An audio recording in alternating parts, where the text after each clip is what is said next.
Hello and welcome to Overanalyze. My name is Levi and today I'll be covering District 21, 1A. Alright, for location of this district, kind of between Jacksboro and Mineral Wells, kind of west of those, so kind of way out west of Fort Worth. It's northwest of Weatherford, kind of in that area, that general area.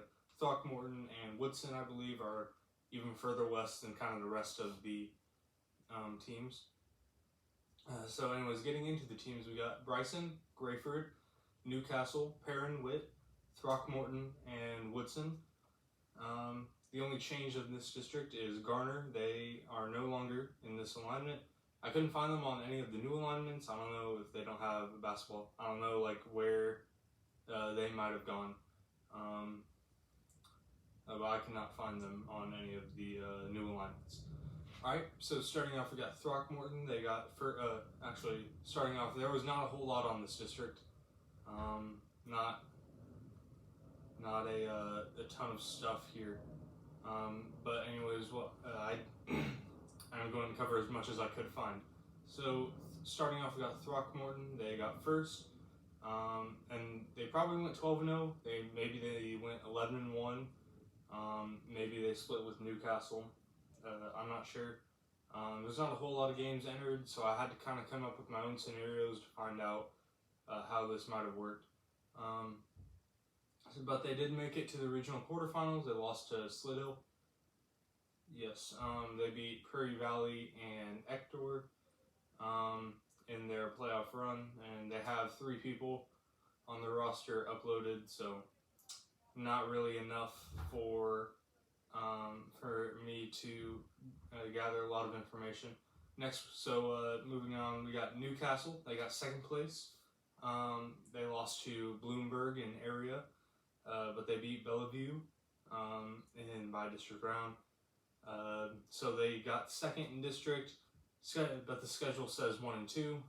So they're missing 9 games.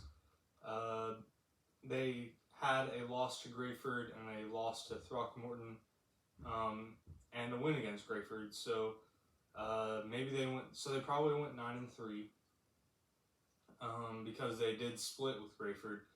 I don't know. My prevailing thought is that they split with Throckmorton, Grayford, and Bryson. This is kind of what I'm thinking. Maybe went 9 and 3. They don't have a roster uploaded either. So moving on, I guess we got Grayford. So Grayford, they lost in by district. It says 6 and 4. They're missing a couple of games. They did split with Bryson and Newcastle for sure. And then they actually had what was put in as an extra non-district game against Bryson. So that's just a seeding game to me, which means they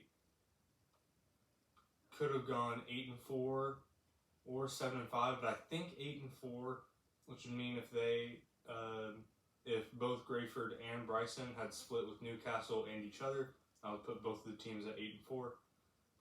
That kind of makes sense to me. So in Grayford, they did win that seeding game, and they actually have a roster. So it says 13 players and only 1 senior on the roster. So they are bringing back a lot of people. So next we have Bryson. So Bryson, they got 4th, and as I said, they lost that seeding game. They don't really have enough of a schedule for me. I think it's also like 1 and 2.